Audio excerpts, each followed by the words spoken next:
তুমি বলেছিলে রাতে তোমার ঘুম হয় না। আমি বুঝেছিলাম সময় চাইছো। তুমি বলেছিলে আকাশে কি মেঘ করেছে দেখো। আমি বুঝেছিলাম তোমার মন খারাপ। তুমি বলেছিলে চুলে জট বেঁধেছে। আমি বুঝেছিলাম তুমি স্পর্শ চাইছো। তুমি বলেছিলে আজ বিকেলে তুমি বারান্দায় থাকবে। আমি বুঝেছিলাম সাক্ষাৎ চাও। তুমি বলেছিলে অন্ধকারে তোমার বড্ড ভয়। আমি বুঝেছিলাম তোমার আমাকে জড়িয়ে ধরতে ইচ্ছে করছে। তুমি বলেছিলে সমুদ্রে যাবে।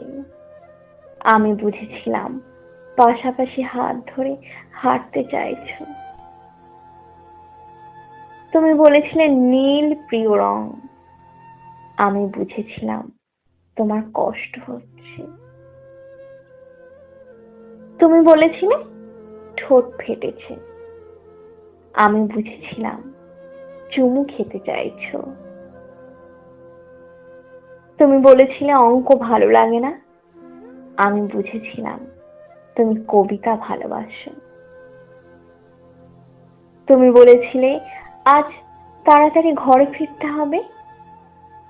তুমি বলেছিলে এই হুটহাট দেখা করা, এই অসময়ে ফোন করা তোমার ভালো লাগছে না। আমি বুঝে গিয়েছিলাম বিচ্ছেদ চাইছো।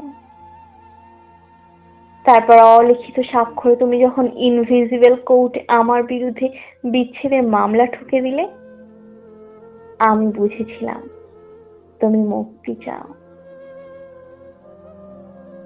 এরপর সব বুঝে যখন আমি দ্বার শুনি, সব মিটিয়ে তুমি যখন অন্য ঘরে সুপিস, একদিন আমাদের দেখা হলো। তখন তুমি জিজ্ঞেস করেছিলে কেমন আছো। আমি বুঝে গিয়েছিলাম তুমি ভালো নেই।